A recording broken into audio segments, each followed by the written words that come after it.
estás? Bienvenida y bienvenido a mi plataforma digital en YouTube, a mi canal de YouTube en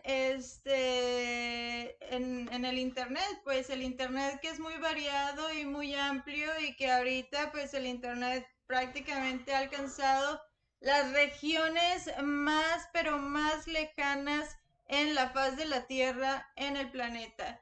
Y así como el internet ha llegado hasta tu casa, bueno, yo también quiero llegar a tu corazón, pero a través del libro del Principito en un proyecto de lectura que se llama librería gratis o free library o free office, etcétera, etcétera, etcétera. Este es el libro de El Principito en inglés, así que vamos a empezar el capítulo número 3. Acompáñame y continuamos y seguimos con la lectura diciendo 3, 2, 1. It took me a long time to understand where he came from, the little prince who asked me so many questions that never seemed to hear the ones that I asked him. It was things he said quite at random that bit by bit explained everything. For instance, when he first got sight of my airplane, and I won't draw my airplane right now because that will be too much complicated for me, he asked. What's that thing over there? It's not a thing. It flies and it's an airplane. My airplane. And I was proud to tell him that I could fly, and then he exclaimed, "What, you fell out of the sky?" "Yes," I say modestly. "Oh, that's funny that you fell out of the sky." And the little prince broke into a lovely peal of laughter, a laughter which annoyed me a good deal, because I like my misfortunes to be taken seriously, as you see. Then he added, "So you fell out of the sky too. What planet are you from?" That was when I had the first clue to the mystery of his presence, and I questioned him sharply. "Do you come from another planet?" But he made no answer. He shook his head a little, still staring at my airplane. He shook in a negative way his head a little, still staring at my airplane. "Of course that could have brought you far, very far, and of course the airplane that you have could have brought you very far, like this place." And he fell into a reverie that lasted a long while. Then, taking my ship out of his pocket, he plunged into a contemplation of his treasure. "Do you remember the ship I gave him inside of the box?" "Oh, yeah, I remember." Now you can imagine how intrigued I was by this hint about other planets. I tried to learn more. "Where do you come from, little fellow?" I say, and I ask, "Is this where you live? Is this the place you live? Is a place where you want to live? Is this place where do you want to live?" I ask him again once or twice. "Where will you be taking your ship then?" After a thoughtful silence, he answered, "Well, I like this place where you live. It's a good place. I mean, it's a good planet. The good thing about the craters that you have given me is that they can cause a lot of laughters after dark." Of course, they create laughters. I mean, if you like to laugh after dark, it's good. And if you're good, I'll give you a rope so you can tie your sheep so it won't go anywhere. Tie him, the sheep. Oh, yeah, it's true. So you won't go randomly walking around the planet. And a stake too to tie whatever you want besides the sheep. This proposition seemed to like the little prince. "What a funny idea. But if you can give me other gifts too, maybe something for me to, I don't know, put on my planet, a chair maybe." What do you need a chair for?" "Anywhere, for anything." Then the little prince remarked quite seriously, "Even if he did, or even if I did, everything is so small where you live. You don't need a chair. Perhaps little sadly, I say, straight ahead you can go very far. That was how I had learned a second very important thing, which was the planet he came from was hardly bigger than a house. That couldn't surprise me much. I knew very well that except for the huge planets like Earth, Jupiter, Mars, and Venus, which have given the names, there are hundreds of other planets that are sometimes unknown and so small that it's very difficult to see, especially to see them through a telescope. When an astronomer discovers one of them, one a new planet, of course he gives it a number instead of a name. For instance, this perhaps astronomer will call the asteroid an asteroid 325. And the astronomer who is very serious and has very serious reasons to name an asteroid 325 will believe that the planet that came from the little prince or the little prince that came from the planet is an asteroid B612.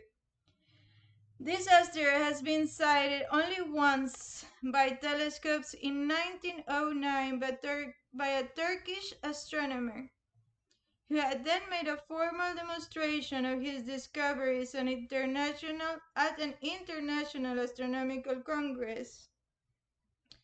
But no one had believed him on accounts of the way he was dressed. Grown-ups are like that. They don't believe anything until you give them money and then they start believing things. Fortunately, I didn't have any money for that reputation of asteroid B612. A Turkish dictator ordered his people, on pain of death, to wear European clothes. The astronomer repeated his demonstrations in 1920, wearing a very elegant suit, and this time everyone believed him. I have told you these details about asteroid B612, and if I've given you this number, it's on the account of the grown-ups. The grown-ups like numbers, you know. When you tell them about numbers, they think about a new friend, and they never ask questions again about what really matters. They never ask, what does his voice sounds like? What games does he like best? Does he collect butterflies? They simply ask, how old are your friend? How many brothers does he have? How much does he weigh? How much money does his father make? And only then do they think they know him or know her if you tell grown-ups what you tell them. But if you tell them, I saw a beautiful red brick house with geraniums at the windows and doves on the roof, they believe you, and they are able to imagine such a house. You have to tell them, detail by detail, I saw a house worth of 100,000 francs, and they will exclaim, wow, what a pretty house. So if you tell them the proof of the little prince's existence is that he was delightful, that he laughed, and that he wanted a sheep. When someone wants a sheep, that proves he exists.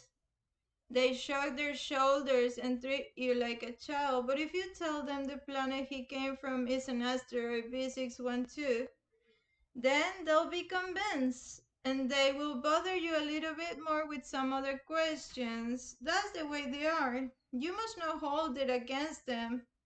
People and children, they're very understanding of the grown ups. But of course, those of us who understand life do care more and more about them, and more about numbers, and more about geraniums.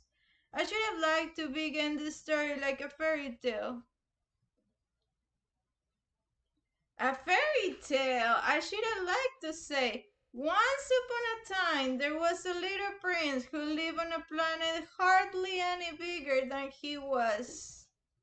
Once upon a time there was a little prince who lived on a planet hardly any bigger than he was and who needed a friend. For those who understand life, that will sound much truer. The fact is, I don't want my book to be taken lightly. Telling these memories is so painful for me. It's already been 6 years since my friend went away, taking his ship with him If I try to describe it here, it's so I won't forget. It's sad to forget a friend. Not everyone has had a friend in their lives. And I might become like the grown-ups who are very interested in anything, which is still another reason why I bought a box of paint and some pencils. For me, drawing at this age is important. Making attempts since the one of the boa constructor from the inside and the one from the outside at age 6 certainly improve my abilities to paint and draw. So I will try to make portraits as true to life as possible.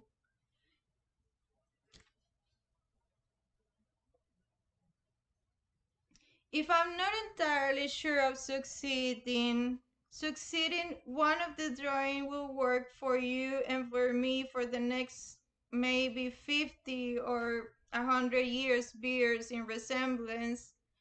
I'm a little off on the numbers and years height too. In this one, the little prince is too tall and the other one is too short. So, uncertain about the colors of the numbers and the suits and the tights. So I grew up in one direction and another as best as I can. In the end, I'm sure to get certain more important details, but here you have to forgive me, my friend, and I will not explain anything, perhaps, because, like myself, himself, and yourself, unfortunately, cannot see a sheep through the sides of a crate, like the grown ups and like the grown olds, because we grew up, we're grown ups, and we must have grown old.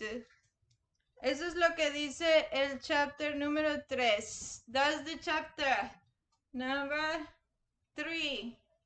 So I hope you enjoyed the reading of The Little Prince. I'm gonna post something in Spanish for you to hear it.